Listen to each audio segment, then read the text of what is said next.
Hey everyone, welcome to Meanwhile Back at the Lab with Paximus. Thank you so much for being here, whether it's the morning, afternoon, or evening. I'm really glad you're here. We're going to have a great time, a great conversation. I have a good friend of mine, Dole Dad, who's on the podcast today. And for those of you who are just tuning in, if this is your first time, I would love to just welcome you and thank you so much for being here, taking time out of your day to be here with us. It's always wonderful to have you guys here. Thank you to Dole Dad for being here, obviously, because well, I've been wanting to do this for a long time, actually. I've been wanting to actually have a podcast conversation with Dole Dad, also known as Jeff. So, guys, thank you so much for being here. And Pat Minnie, thank you so much for being here, just to even, be here for a moment. Thank you for anybody who has questions. Towards the end, we're going to have a little bit of a Q&A with Jeff. And again, thank you guys so much for being here. We are going to go ahead and get started. And you know what? Let's see here. I'm just going to pull this up. And Jeff, thank you so much for being here. It's so good to have you here. How are you doing? I'm doing great now that I found my little inside baseball. Fault. There we go. The morning's been my fault. I couldn't find my ear stuff. So Pax was very patient with me 5 minutes ago. So anyway, welcome to me. Thanks for inviting me. I'm excited to be here. Well, it's funny because usually you're the one who's saying like, welcome to, to Good Morning Disney and all that stuff that you do, which we'll get into in just a second. But it's kind of nice to actually be able to talk with you. This is the first time we're actually talking face to face, I think, because we always talk, in between just the back and forth on Instagram or even online with Pat Flynn, which is where we actually met. Yes. If you can, Jeff, if you could tell us a little bit about who you are, what you do, and how'd you get into this YouTube thing? Wow, that's a lot. I mean, this could be the whole show with that answer. How much time I'll take we the got? last one. I know, a couple hours. I'll take the last one first. How I got into the YouTube thing. I'm an executive director, CEO of a nonprofit. I love what I do. I've started in the nonprofit after school program world in 1993, longer than probably plenty of people who were in chat have been on this planet. And I love it. I've always loved it. And I moved up the ladder and my career was great and I'm having a good time. But there's stress, right? There's stress. There's donor stress. There's board member stress. One of my board members might be in the chat right now. There's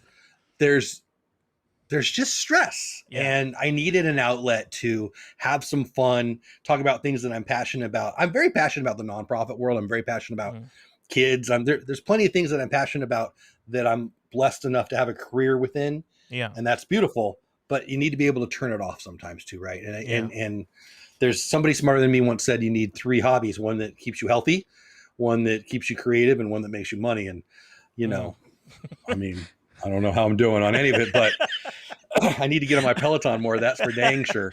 But I mean, I did it because I wanted to talk and concentrate, frankly, on things that are fun. And, I played around with a couple ideas. I'm a sports nut. I love lots of stuff, right? But you got to niche down. And I went with Disney because I'm passionate about how much joy I believe that company brings. And so I dove in, and I got to be honest with you, I don't remember I took so long with the answer on that part. I don't even remember the other stuff you asked me. So, and I have to throw out there, your background is cooler than mine. And I've never said that to anyone.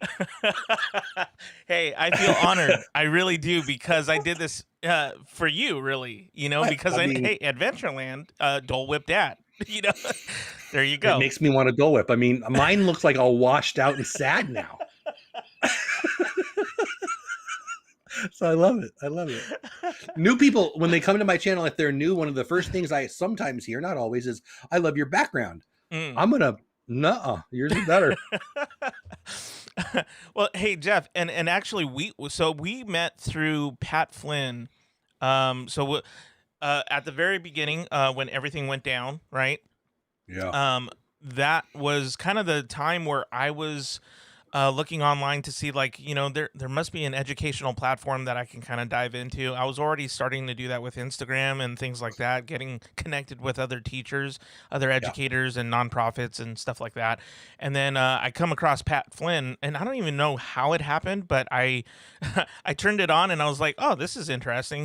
He's got a lot of great points and everything like that. And I Yeah. think over time I started coming more often, and then got to know you. I got to know the Scooby Life, who actually comes here quite often. Hey Archer and Aaron Yes. Waller, those guys. So um, it's Just kind of cool how we Samson got to and know each so many other more. actually through Yeah. Pat Flynn. But could you tell us a little bit about just how did you get to know Pat Flynn, and Mm, and also, like, what tips and things did you take with you in the kind of work that you do for your nonprofit? what a great question.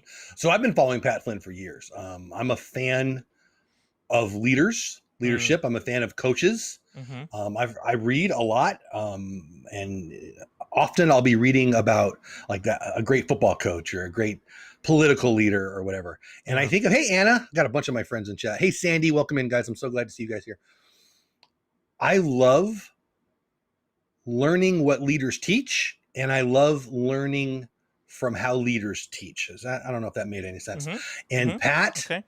I love Pat's story. It's not mine. I like the Hey Archer mug. Very cool. Hey, you know it. Um, I should have thought. Should have Vibree in the house. should Oh, have all thought my about buddies. that one. I should have. Vibree in the The house. shoulda, Welcome in, woulda, guys. coulda, but you I didn't. know. I couldn't even find my ear. I just happy I can hear you and you can hear me. You know It's so what? good. And as far as I know, everybody can hear us pretty well, right? We're coming out loud and clear. Are we good? Okay, Yeah, continue, they're Jeff. responding. Sorry. Yeah, no, you're fine. So I'm a fan of Pat and for a couple of reasons, but I don't know when I learned of his story, but his story is not like mine. I've got my fair share of confidence. Mm. I'm probably more apt to be called arrogant than in need of confidence. Looking at you, Mom, in the chat, but I Pat Flynn wasn't that doesn't have that story. Pat was a self-described shy kid who was in the band at I think Stanford or Cal. He'll be mad because I don't. If you, hi Pat, I love you. Please don't be mad that I don't know if you're Stanford or Cal if you're watching. But whichever one he was with, he didn't like the other one, and he was in the band. And I think so. I think that's amazing. I think he being in the band showed these skills, a skill set, and an ability to perform in public that I didn't have. Mm-hmm. But he thought that he was a shy one. But he's doing something that I couldn't do. I've Yeah. always thought that the band people were working way harder than Oh yeah. any of us who were on the football field or whatever back in the day. So anyway, Pat had this funny story like, I'm this shy guy. Mom wants me to be whatever this is. Dad wants me to be whatever this is. But he had this entrepreneurial spirit that couldn't be Yeah. suppressed, frankly. Right. And now he's this. So he talks about the first time he spoke on stage, and it's a hilarious story. And I'm the guy up there. Yeah, man, they're just lucky that we can listen. I mean, I don't think that I'm better than anyone, but I don't think anyone's necessarily better than me either. Like I want to hear from Pax. I can learn from Pax, and I Mm. think what I have to share, people can learn from too. I think we all should be learning from everybody. Mhm. Pat thinks that. Pat believes that. He wears that Yeah. shirt. I think it's from Creator Kit, whatever. Mhm. That teach everything. We should teach Right. everything Yeah, we yeah. know. I mean, that's kind of the basis for humanity moving forward, right? Uh-huh. For civilization.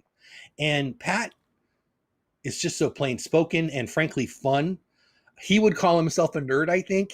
I don't collect Pokemon. He does. Mhm. He loves Right. Mandalorian. So do I. Yeah. He likes a lot of stuff that is fun. Right. And that's kind of, there's a connection to me and my community and my channel. I like fun stuff. I don't understand why as we get older, and I've got 4 daughters, 2 are married, giving me grandkids, 2 still live at the house. One is about to turn 20, one just turned 17. And they're in that age where they're not supposed to like fun things anymore. Like, oh, I'm not a kid anymore, Dad. I don't like that. Right. Okay.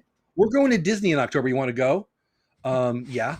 I don't understand why we pretend as the adults even to not like things that we love. Right. It's like music, right? Yeah. We're supposed to pretend like somebody might not like I don't like country music. Maybe you like country music. It doesn't matter. I like the music I like. You like the music you like. There's Right. nothing to be made fun of there. And Right. Pat kind of came out of that Yeah. and is now crushing it. Mm. Come on. I mean, whether Yeah. you're talking about money, obviously he's one, or voice.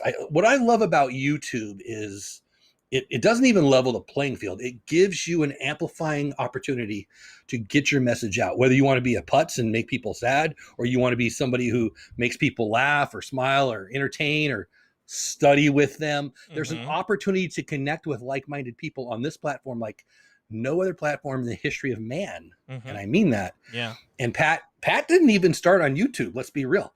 Pat is a podcaster at heart. Yeah. Why is he a podcaster at heart? Because he didn't want people to see his face. And he didn't even like them to see his voice at first. And he has come through that. And I think it's an amazing story. And I have no idea why I'm on this rage. I love people who win in the face of thinking they can't. Well, and it's funny because so coming from an educational perspective, because you are an educator as well, and so we were talking through of how Pat has been helping people, he's been really imparting all this knowledge to other people, and he's been doing it for free. And I mean, like, where he could charge people, he could do that. He did this every day for us. Like, he was giving us tips, he was helping us, giving us feedback. I mean, just amazing. And it's funny because there are things that he talks about, like trolls. He loves that topic, right? He loves that topic. I love his take on trolls. I've stole his topic on trolls. Yeah. Act like it's mine now. Yeah. Yeah, and with him specifically, he was teaching me exactly how I can work with trolls on my side, because they're people, they're people that don't act like they're not people, and some of them are bots, Yeah, that's actually true. It's just a full string of bots, right? But it's funny because he taught me how to respond to those situations, and that happens here quite often. But in the Study With Me community, which is what I'm really part of and what I'm actually really passionate about, is kind of empowering others, with certain knowledge, strategies and techniques and things like that. But I kind of wanted to take a different approach. And that's actually kind of the reason why I brought you in, is because I think you have such a different perspective on how things need to be looked at, and specifically to education. So one of the biggest things that you touched on was stress. And I'd love to just kind of talk through that a little bit, because we have, from junior high, high school, we were talking about junior high kids, how they smell, I'm sorry, I love you. It's not good. But you smell. It's not good. It doesn't smell great. Shh. Yeah, it's not pleasant, but junior high kids, high school, and then college and beyond, like, there is a certain amount of stress that happens in the classroom. But that also takes place outside of the classroom, and it's specific to like homework or just the pressures of homework, trying to get things done, and then also studying for tests. What's your take on the topic of stress in the educational field? Like, what does that look like for you? That's a freaking amazing question. First of all, I love it. So I don't know. I appreciate you calling me an educator. I don't believe I'm an educator. Any more than any of us. I mean, we all should be educating everyone all the time. I don't think I don't put educators necessarily on a pedestal like, oh my gosh, I didn't go to school for 20 years to teach science, so I can't tell them that there's a meteor shower tonight. I don't look at right. Like there shouldn't be this barrier of entry to share your knowledge. But to answer your question about stress, I think, how do I say this without sounding like a jerk? I think we do a really horrible job of sharing this truth that I believe deeply. Everything is doable. Everything is learnable. Everything is achievable. Now, I don't mean you can go off the fourth story and jump off and fly and you're going to die. Don't do that. Yeah. But everything is learnable. We live in the age of Google, right? Yeah. Don't be a meth head, but you can learn, you can achieve, you could be whatever you want. Like, that doesn't mean tomorrow you can be a heart surgeon, but it does mean in 12 years you can. There's nothing unlearnable. And to get to the stress thing, I think the system, not a person's fault, the system's fault. We create stress where there's not. Tests should be a celebration of what we've learned, not an opportunity to scare the crap out of the kid who smells that we just talked about. That was great. Yeah. Thank you. Well, I mean it. So should discipline, by the way, but that's a whole nother conversation. I think that if we're not taking a test and finding a way to tell Jimmy or Julie, Yeah. look at what you've achieved. Exactly. Now let's go do more. Yeah. Well, you're probably a jerk. I'm going to say it for real. And I don't think the individuals are jerks. I don't think that the teachers are jerks. I think for God so loved the world that he didn't send a committee. Committees are really good at making stuff bad. Committees are really good at finding the least best way to get the least out of something and to be able to put the blame all over the place. And so Just Samson, what's going on? We need to find ways with youth and with adults in education to make it, oh my gosh, did you see where you were? Like, I'm a goals guy, right? Yeah. If you could do, I'll do sit-ups because I haven't done sit-ups in a while because sit-ups suck, but and my belly's in the way. My belly's totally in the way. But there's this thing that's in the way. I just can't. I don't know. I got abs, but they're under the bacon. If I could do 5 sit-ups yesterday, but then next Friday I'm doing 50. That's not, oh my gosh, the world record is 20,000. You suck. No, that's 10 times better. And we do such a crappy job of celebrating growth in education. Tests, they didn't scare me. Okay. I'm not going to pretend. And I apologize if somebody thinks I come off arrogant. I'm not attempting to come off arrogant. Tests were my chance to show the teacher that I knew the stuff, or I didn't care about the stuff. One of those two things would happen in every class, but it's all learnable. Right. And the fact that by the time, so I have 4 daughters, we adopted 2 popped out of my wife. So we have 4 kids. And so my oldest daughter hated school because she hated test taking. And she was a pretty good student, but the stress of the test. And then I worked, working with the Boys and Girls Clubs and now After School America, I've seen thousands of kids the hour after a test, 2 hours after a test. And some of them, not all of them, some of them are so crushed that they can't go out and play dodgeball. What are we doing? So here's why I bring up the subject of stress, right? And I'm really excited to kind of hear your take on it because I don't know, Jeff. I'm 36 years old. I've been in education for the last 10 years, and specifically with junior high students. The one thing that I've learned so far with junior high is to have fun. I mean, like, you have to have fun. Not every moment should be like stressed and like, it's just like, oh, I have this massive test.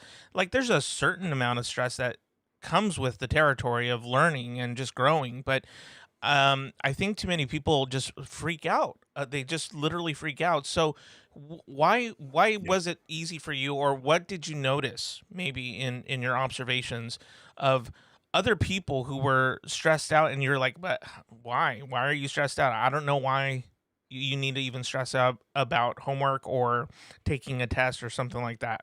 Could you tell us a little bit about your experience? I guarantee some people won't like this answer, but it's here it comes, and I'm right. God don't make no junk. I'm not a mistake. You're not a mistake.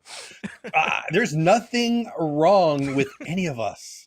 I mean, everybody, shh, listen. There's nothing wrong with you. You're fine. You're more than you need. And I never, I don't know what my mom said to me when I was little, but I believed it. I'm not saying I'm perfect. When I pray, I don't say in Dole Dad's name, in Jeff's name. I don't present that I think I'm perfect because first of all, what a stupid goal that would be. And I also don't project that on others. And if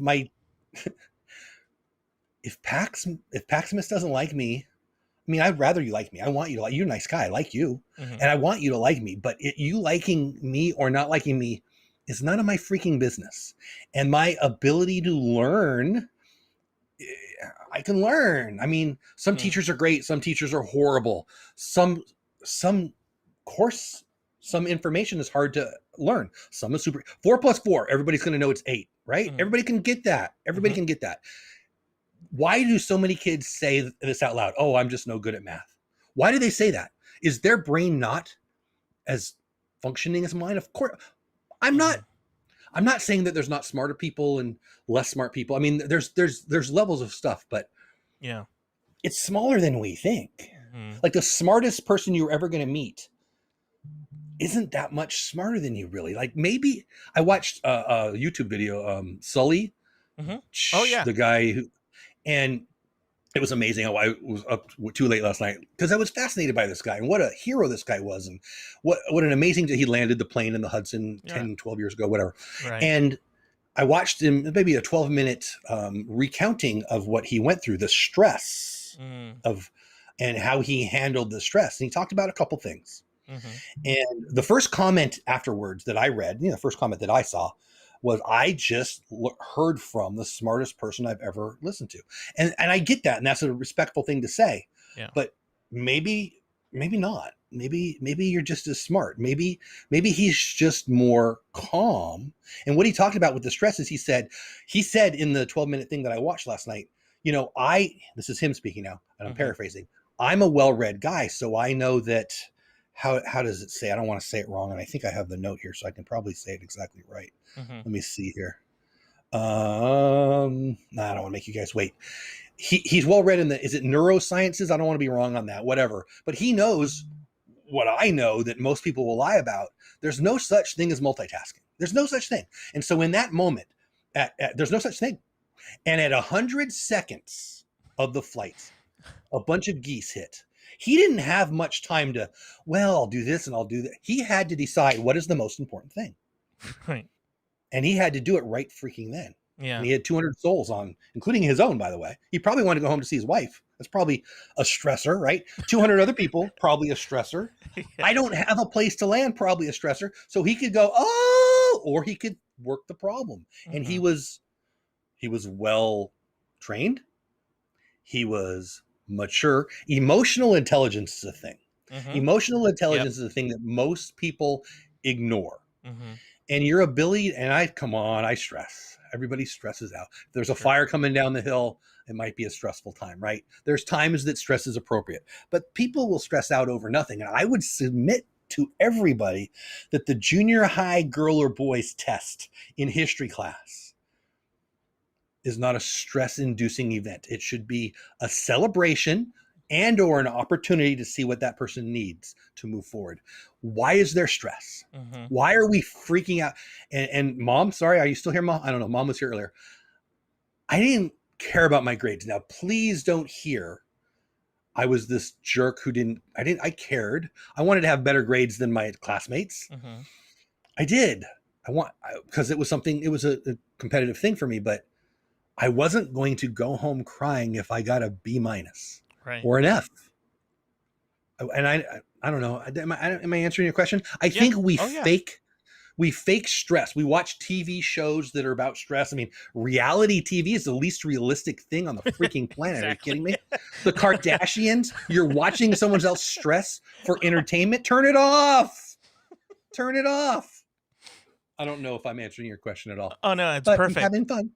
It's perfect. We'll see. And I think in what I've encountered with as being an educator, just kind of being in the classroom for a little bit, and then also seeing a little bit outside of my little bubble, if you will, because just looking into the lives of so many different people from all over the globe, on the topic of stress, on the topic of homework, things like that is something that is really concerning me. And now I do have to bring this up because, and there's a reason why I brought you in, because I think you have a wealth of knowledge and you're also a parent. So tell me a little bit about what you think of the idea of this kind of big wave, this trend that's happening online. We have people studying for a lot of hours. Like, I'm talking a lot of hours. So I know a guy. Even doing like I know a guy who's got a channel. Yeah, I know a guy.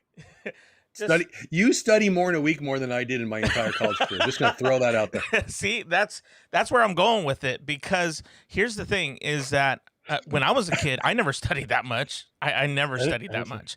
And then when I got into the Study With Me community, I started to see this trend of 12 hours, 14 hours, 16 hours. Now, this is not me. I'm not actually throwing any shame at anybody, but I'm noticing, because I have concerns, how that teaches people who are younger, perhaps, that this is okay, behavior. to do this on a consistent basis every single day. Now, what do you think on your end, being a parent as well, of just the amount of homework that perhaps people have, young kids have, and that how much they have to study? Like, what do you think is healthy? What do you think is a good amount to study Oh, for a test or homework? so real quick, I just got to connect with chat here. I beg to differ. Nothing is wrong with me, said Jill Sampson. That's hilarious. I know I put that up And earlier. my mama is in chat. She says, your mama told you to believe in yourself and not to be afraid. And it worked, See, Mom. it's Because right there on the screen for you. yeah. Okay, so how do I say this? If I need to learn to be a heart surgeon, there's probably a lot I need to study. If I want to be Sully and I want to be an expert pilot, what did he have? 20,000 hours in the air or something. So there are topics and skills and things that you need to learn that are gonna take a long time. Yeah. But we're not teaching that in junior high. We're not even teaching that in high school. We're not even teaching that for most of college. The elite stuff, Yeah. the stuff that, Stephen Hawking Mm-hmm. or I don't know, the top level minds at Harvard or whatever, the theoretical physicists and the heart surgeons and the NASA engineers, they probably are studying on levels that I'm not joking now, I never did. Mm.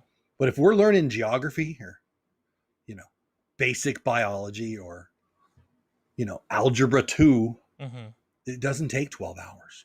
Mm. Yeah. And I don't know that if it does, there's a good return on investment of that time. Mm-hmm. At the junior high, we're talking about junior high, right? So what?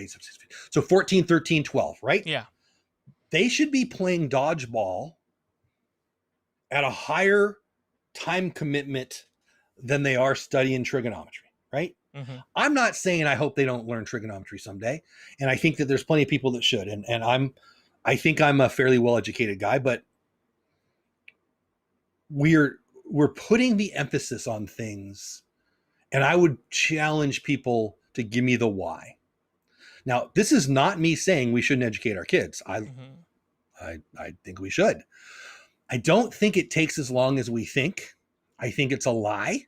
I think it's about teachers and what, we all want our job to be important, right? But I run after school programs. I was the executive director, CEO of a couple boys and girls clubs. I'm now the executive director, CEO of After School American. So maybe I'm more in the after school part of it. Playing on the swing has value. Yeah. Playing dodgeball has value. Playing t-ball has value. So I learned math from being a sports lunatic. I learned team dynamics and interpersonal relationships much more through sports and all the silliness that I had on recess than I ever did and I love history, but in a history class. I think we should be making the day fun. Let me say it this way too. If even 10% of our students hate school, we suck at it. Yeah. And do 10% love school? No. Most dread it. Now, I liked school, and I apologize, but you're asking me questions, so the me has to happen. But I liked school, and it didn't have anything to do with what I was learning. I loved some of my teachers. I'm 51 years old. I still think I had Mr. Blevins for 3rd grade, 5th grade, and 6th grade. That's crazy. I had a relationship with the man. Yeah. He meant a lot to me. I remember being sad the last day of 6th grade because would I ever see Mr. Blevins again? Silliness now, but I mean, it's how I felt at that time, right? And so they made a difference in me. And it wasn't that they taught me the difference between longitude and latitude. Yeah. It wasn't that they taught me what 9 times 8 was. Right. I'll leave it at that. Well, and I think, what you just voiced is something that I definitely believe in as well, because so here's the thing, as time has gone by, I've seen some of my former students come back and say hello to me, say, hey, how's it going? I specifically came back for you. I didn't actually come back to see anybody else. But and having those conversations with them, the one thing that they imparted on me is saying like, oh, I remember that one time. Oh, and this other time? Oh, and this other time? none of it had to do with what they learned in school. Like Exactly. not one thing had to do with, oh, thank you for teaching me Pythagorean theorem. Not that I would, by the way, because we all know how much I love math, but I don't do that, right? First of all, when I hear someone say, like, oh, I have to do math homework, I'm like, ill, why would you do that? That's gross. But then, when baseball season comes around, because we will talk about that for a little bit, but baseball season comes around and I'm like, oh, stats. Yes. I'm all about it. Why? Because Yes. I learned more in play than I actually did in the classroom. Now, Yes. I'm not going to say though, however, that there's no value in learning in the classroom. I think there is. Of course there is. But if the kid hates we need it, to look for and the or balance. if the kid's afraid of the test, if the kid is afraid of what might happen if he or she doesn't get it, what happens? They turn off. Yeah, exactly. You achieve what you don't want.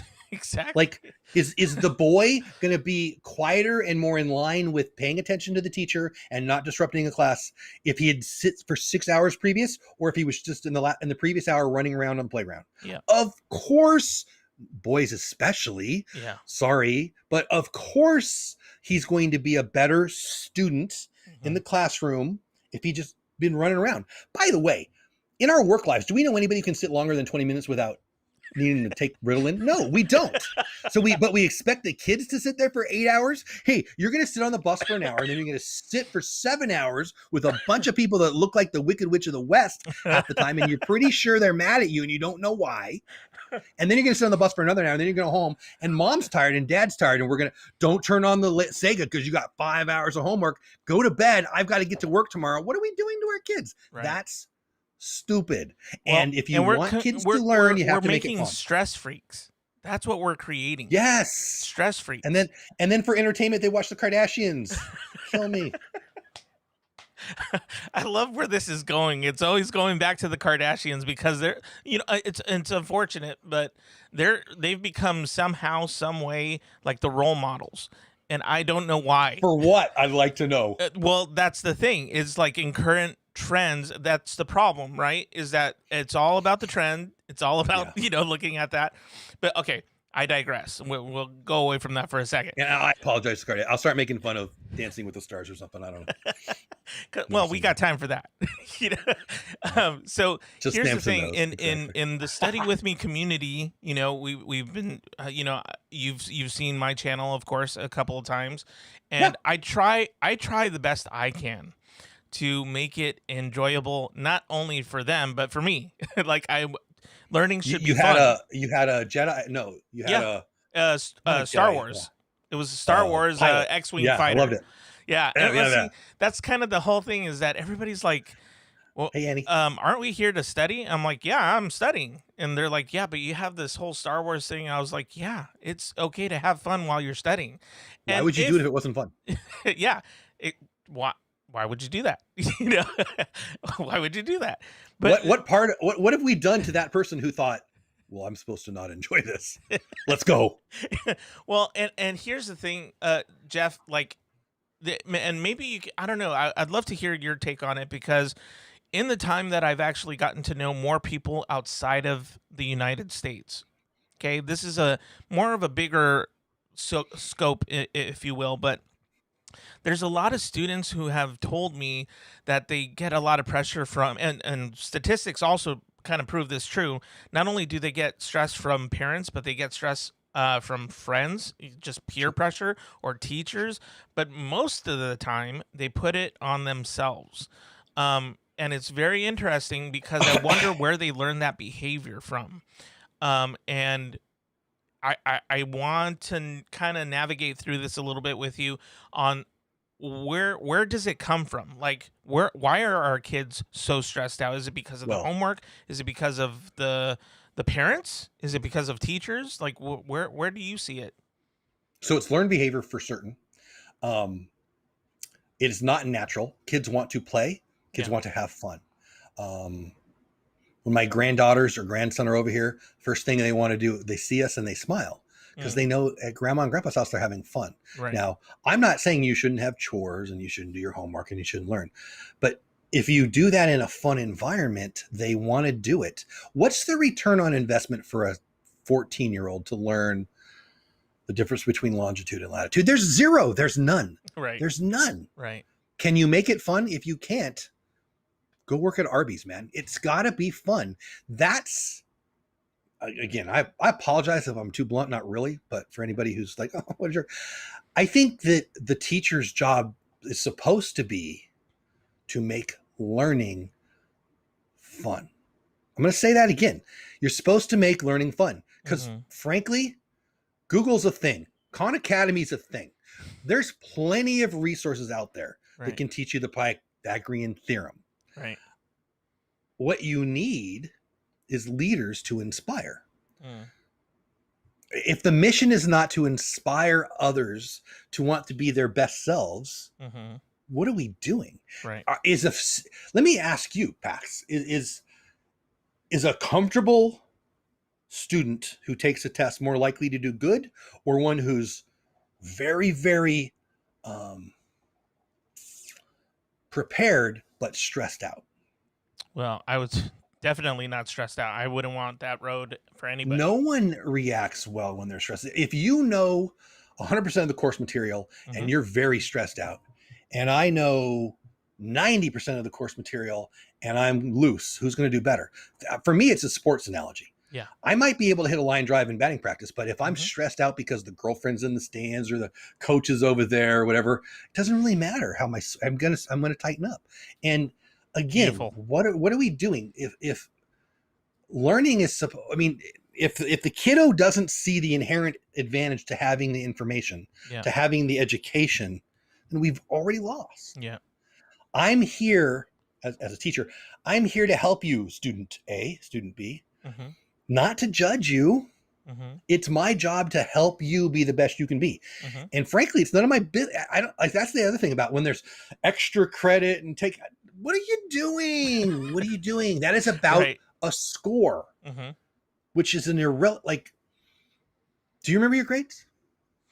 No. I actually don't. I put that at like aside. Of course you don't. Does it matter anymore? No, not really. Not in the slightest. Not even in a little bit. No. And so we're lying to these kids and giving them stress where we shouldn't. I think that to answer your question, it comes from our surroundings. Parents want to compare. I've got,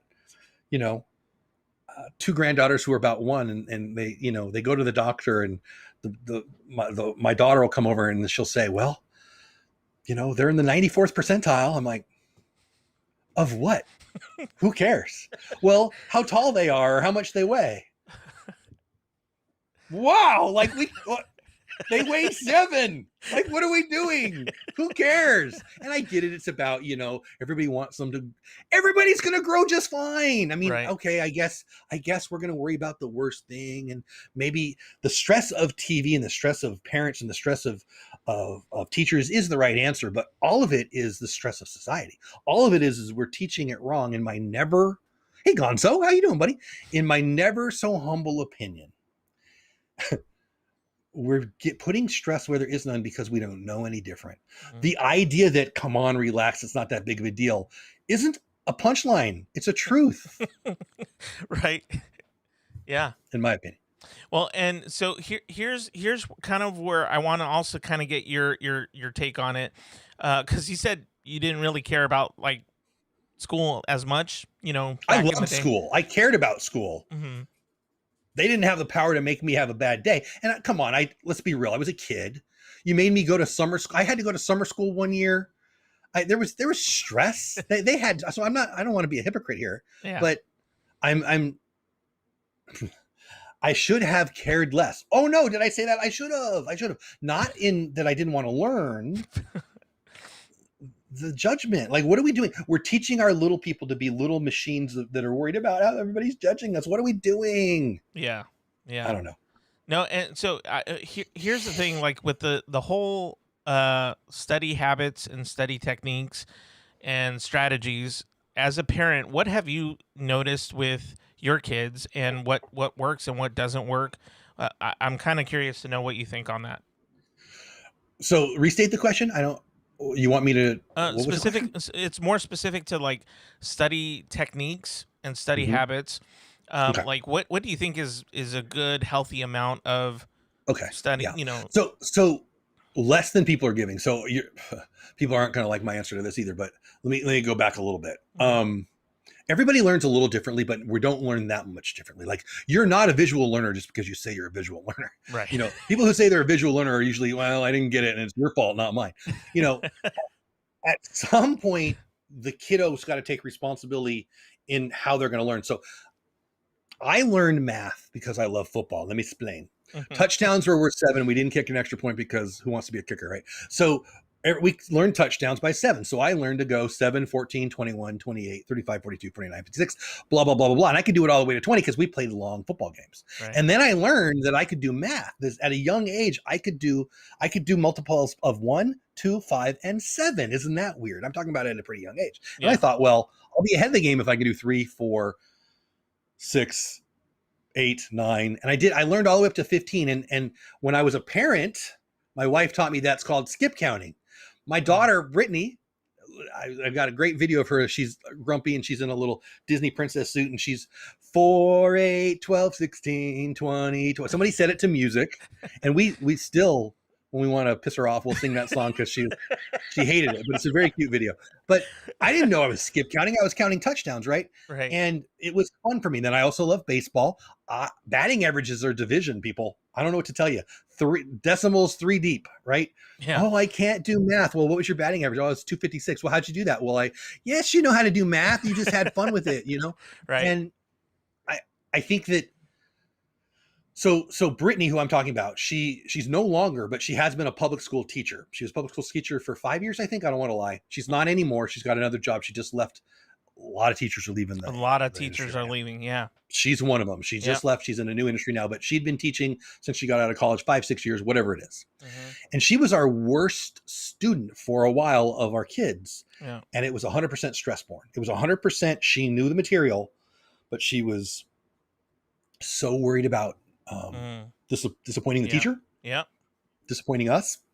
And I probably, if she was watching this, and she's not, I'm positive, she would say, Dad, Jeff, that's not the dad that I remembered. She would say that I probably projected a lot more stress on her than I knew I was projecting. Now, she was one of our foster kids. We adopted 2 kids who were our foster kids when they were 4 and 6. So I'm talking about when she was like 8 and 9. So I was a new daddy and I was learning. But what I learned through my screwing up with Brittany is me saying, come on, you can do better, wasn't what she needed to hear. Of course she can do better. And now, again, she's become a public school teacher and she's got a college degree. And obviously she made it through very, very well. But it certainly wasn't the normal way of doing it for her. We had to find it for her. And you know what it was? Less stress. We homeschooled 2 of our kids. We took them out of public school and we had fun. We did school at Disneyland. We did school in the parks. And by we, I mean my wife and my kids. I went to work at the after school program, Boys and Girls Clubs. And we didn't, when my wife said to me, we're going to homeschool them, I laughed out loud. I loved school. Yeah. Didn't have anything to do with tests or grades. I loved school. My social identity was from school. So do you think it had to do with like community and just being around people and getting to know people, playing and things like that? Me or my kiddo? You specifically. Me. It was the social cachet of being a student. I liked people, and it was. I mean, if you like to talk to people, and I might, right? You got to have an audience, right? And I didn't have an audience unless I was at school. So, whether I'm playing basketball or being the goof in class or whatever, I mean, I loved it. Come on, it's an attention factory. I get to go get more attention. Are you kidding me? Sign me up. But for Brittany, it wasn't right. Yeah, exactly. But for Brittany, it was the vast opposite. And this is a very roundabout way to get your answer. I hope I'm getting there. Yeah. What I received and what I needed and what I wanted to achieve a high level of being educated, I guess, that wasn't working for Brittany. So when Paula said, let's homeschool them, I laughed.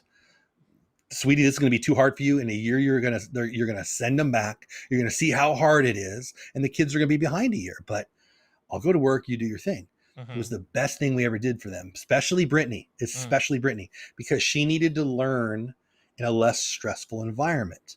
And we took them. I mean, homeschooling gets a bad rap, and, it just depends on, frankly, the parent, the homeschooling co-op that you're connected with. We now, with our After School America, we support homeschooling co-ops and parents, because, there's the homeschooling family that just does it to get their kid out and they don't want to be judged. But then there's the homeschooling parents that are getting very involved, and they're going to the Fort Worth Zoo to learn about zebras. They're going to the park to learn about, I don't know, there's so much.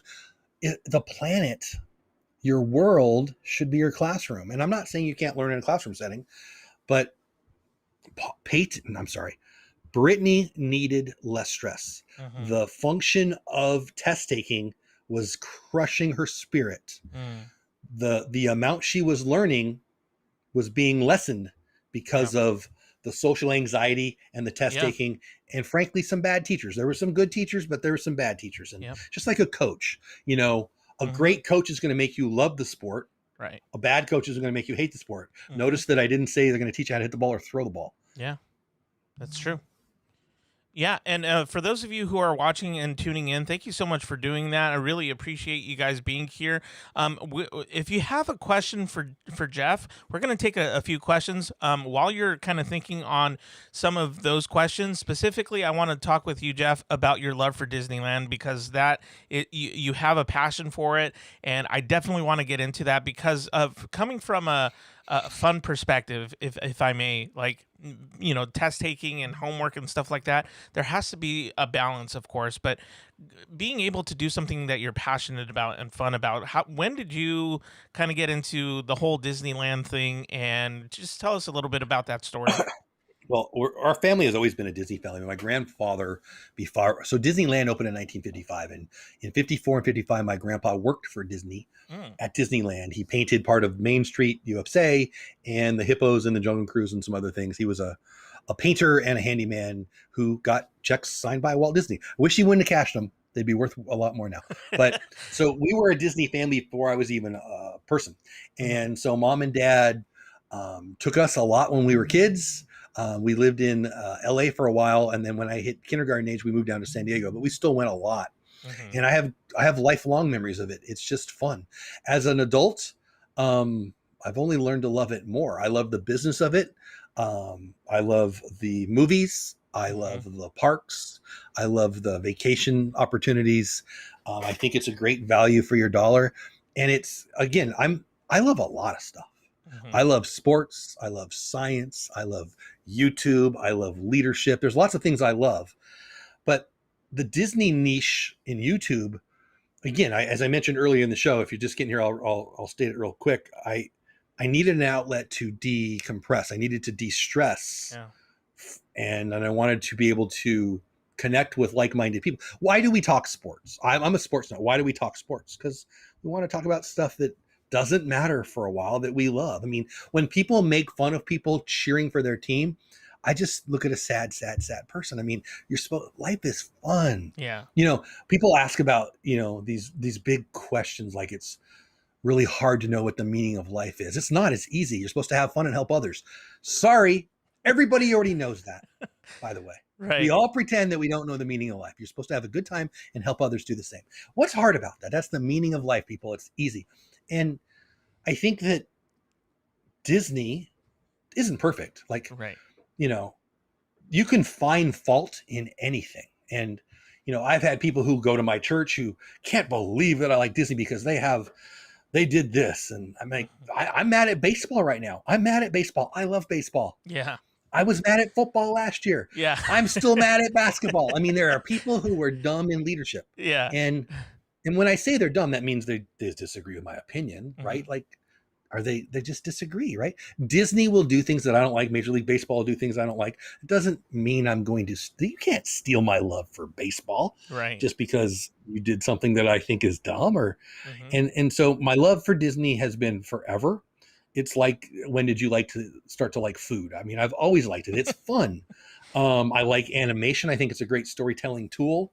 Now with CGI, animation's less. CGI is animation. Let's be real. So, I can't imagine there's things in my life that I can't imagine not having. Baseball. I'm still mad at whatever that day was last year.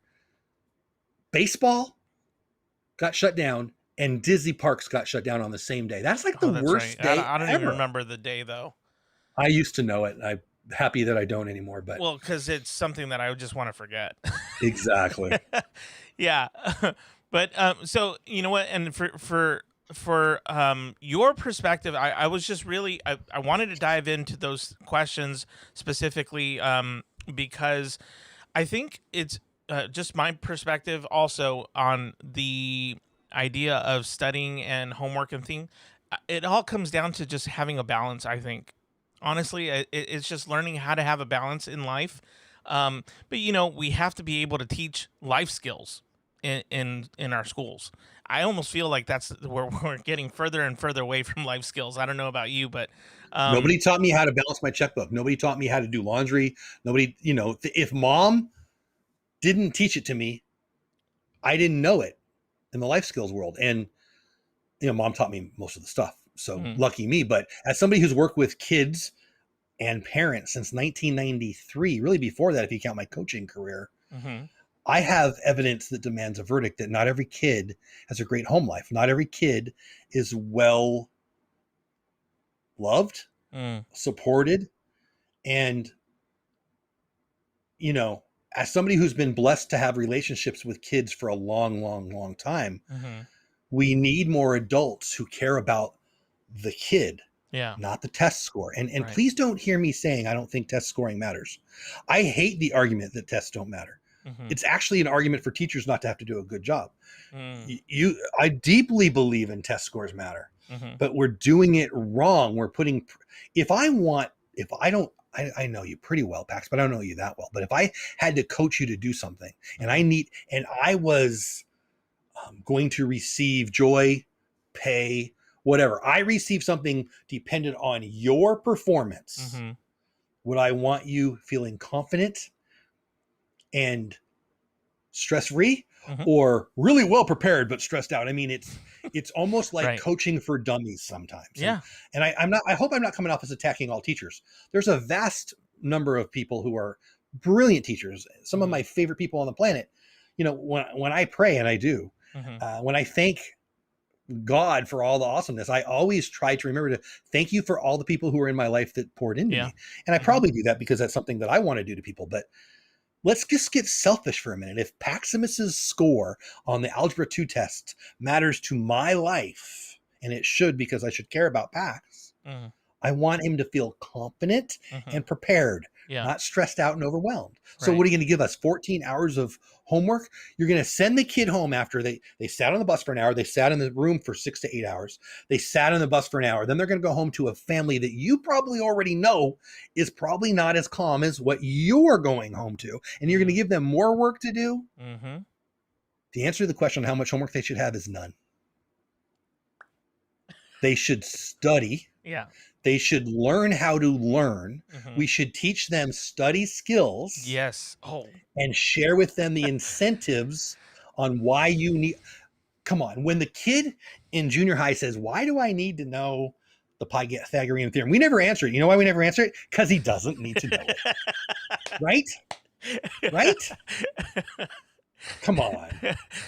How many people in your life do you know that if you went shopping at Target and they had a 15% off sale, couldn't figure it out with their smartphone, and they lived their life just fine? So we need to give them the reason why and the incentive. Kids aren't stupid. I mean, we're talking junior high here in high school, right? Right. I don't know. I'm getting off on my tangent. I see you, Jackie. I see you, Anna. Anna, ask a question. I'll let you ask it if you want. And Jackie, and here is the question. So Jeff, perfect. You said sport helped you learn. I think I learned more when it was drama. You could learn about what the stories were. It gave me confidence. Do you think more arts could help? Absolutely. I learned with sports, Anna. You learned, what'd you say, with drama? Because you enjoyed it. You put me up on a stage. Mom tried to get me to get on a stage. You put me on a stage, I would have laughed at myself. I would have been making fun of me. I wouldn't have enjoyed it. But that's just me. That was just my attitude then. I would love it now. I love to perform now. But at that time, that would have been, kill me. Give me a ball. Let me throw it at somebody. That's what I want to do. But So I was learning where I was happy. You just stated, Anna, you learned in, I think you said drama. I hope I got that right. Yeah, So drama. why did you learn then? Because you were happy, you were fun, you were engaged. Mm-hmm. And that teacher, that coach, that mentor meant something to you, and you wanted to impress them. So you wanted them to know what you knew. Testing is a real thing and it should continue, but we should take off the stress. And how do you do that?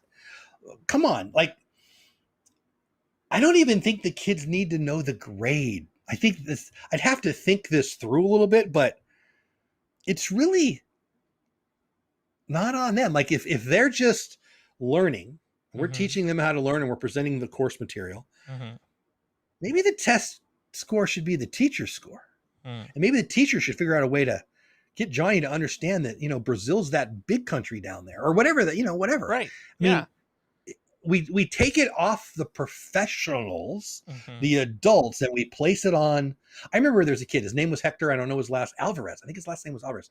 And I felt so bad for him. We're talking like 5th grade. And he wasn't the best student. He just wasn't. You know, I can tell you that his language at his home, I lived in Southern California. Lots of my friends and family spoke Spanish as their language at home, right? Not all of them, but a lot of them. Yeah. And Hector, I wouldn't say we were friends, but I knew him from elementary school. I still picture him. This is a long time ago. And I remember him, I mean, what would I have been? 10? I don't know. And he was crushed because we did a geography thing and it was funny. He had like, you know, we had the 50 states and he had like the 50 states and he had like Russia and I mean, I remember that still he wasn't even close and it was funny, right? But I remember thinking he was crushed by that. Now, was I better than him because I could pick out Texas on a map? No, I just learned it. Yeah. You know, I just learned it. And if we laugh at him, is he more or less likely to learn that Russia's not even a state? I think that maybe the way we grade shouldn't be grading kids. Maybe it should be grading schools and teachers. You know what? Sorry, and that's an interesting thought because you know, I because think let's be real, we're so much graduating stress for kids. We're graduating 99% of the kids no matter what anyway. You know what? So and that's another issue that I would love. I mean, we can have another, you know, a part 2 or coming at you, you know, in a couple of weeks or so. But it's funny because I see that there's so much of an emphasis on grades and test taking, and then I wrote my paper actually on homework, my master thesis on homework and the negative effects on just the mental and physical that could take place. There's consequences to studying a certain amount of time and then getting so stressed out, your body's going to react. It's just a matter. And think about the stress we're putting on each and every family. Right, exactly. Jimmy, I told you to take the trash out. Well, I got to do my homework. Well, or I want to watch TV. That always seems to be an excuse, by the way. Why do I, as an adult, get to come home and sit on the couch and do whatever I want, but the kid has more work to do? Did I say that right? Yes. Hear it, people. The kid has more work to do. My rest time, but the kid has more work to do. That's all I'm saying. So here's the thing: is that it's funny because in the corporate world, we're starting to like, you know, you have your CEO or your boss telling you, hey, you know what? When you're here, I want you to work hard. I want you to give it your all. But you know what? Try to not take things home with you. Try not to extend the workload. You know, work here, do what you're supposed to, and then, you know, have a home life. But with kids specifically, they're going to school full-time job, right? That's what they're doing. And then when they come home, they have homework, which half the time they don't even understand how to do the homework because they haven't completed the learning process in it. So then the parent has to decide how I can help my child who I don't know what's going on in the classroom in the first place. So we're adding stress to the home life already. And then we invent a whole new math that no one understands. It's like the goal of that to help kids or to make their parents look like idiots and create stress in the family dynamic. Like I know math. I was excellent at math. Yeah. My scores in math were through the roof. I don't know what the heck you guys are doing with this new math. Common Core, man. It's a new evil. It's insane. You know what? Here's the thing. Okay, you've heard me already say it out. I'm not going to take it back. Common Core is the new evil, but but there are some parents who have been telling me like Common Core has really been helpful to their child. Oh, I'm sure. Like not everyone learns the same way. So if that helps you and your family, that works. Right. If we're trying to make everyone do that, we're the bad guys. That's all I'm saying. Right, Andy? And there's just a lot of stress, a lot of anxiety that comes from the having to bring all that homework. If I've said this before, and I think I'll kind of wrap up on this, but if a teacher can't define homework in 3 words or less, and I've said this many times on my other podcast, they have no business giving out homework. Essentially what I think is homework is practice. It's meant for practice. Like there's like when sports, there's a certain amount of practice that you have to do in order to get to the level that you want. Absolutely. But it has to be learned first. You have to actually learn how to hit a ball or slide or whatever, all that good stuff. But you can't do any of that, here's the homework, go figure it out. Like that to me is the wrong message. We shouldn't be sending that information to our kids.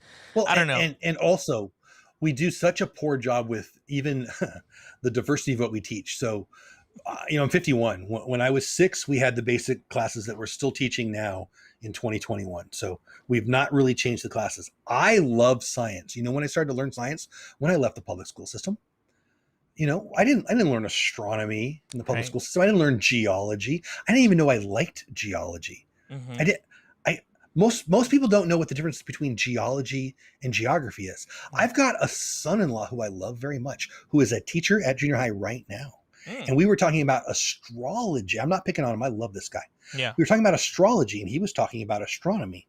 And I said, no, astrology is actually BS that you find in the back of the newspaper, and and this is a teacher, and he's smart. He's smart. We do so, and he's a science teacher. There's so much. If you've got 32 kids in class, and like I didn't like biology class. Right. I never dissected anything. I didn't enjoy it, but I love science. But for 2 of my 4 high school years, it was biology. It was biologically based classes. Mm-hmm. And I was bored. I didn't like it. You put me in an astronomy class, a geology class. How many sciences can you name? We can play that game. There's a zillion of them, but we're only teaching like 4, 5. It's stupid. People who love science don't even know they love it until we leave. And then math, make it fun. I knew a guy who I'm a fantasy baseball guy, and he had a fantasy baseball class. We both are. It's not for everybody, but if you can get some kids to love math for that, that's the way to go. Yeah. Stop teaching to make it easy for the teacher. Sorry, teachers. Yes. That's not your well-being is not relevant. You're getting paid to make the kid love to learn, not learn, love to learn. Mm-hmm. He or she will do the work if you make it fun. If you're that stuffy teacher who's Karens should not apply to be teachers. Jeff, thank you so much for hanging out with me, and this was awesome. I love it, and I would love to have you back and talking more about stuff like this, related more. I think I would even like to dive in a little bit more into just the kind of things that you're involved in, because we talked a little bit about Disneyland. You said that there's things that we're always going to talk about on a podcast is baseball. We didn't mention bacon, but I think that a little bit, just slightly, not enough. Yeah, but you know what? And I really want to thank you so much for hanging out with me and having a conversation. To all those that are in the chat, thank you so much for being here. We do things a little differently here on the outro. It's that time to do that right now. And so guys, if you haven't subscribed to Dole Whip Dad, please do so.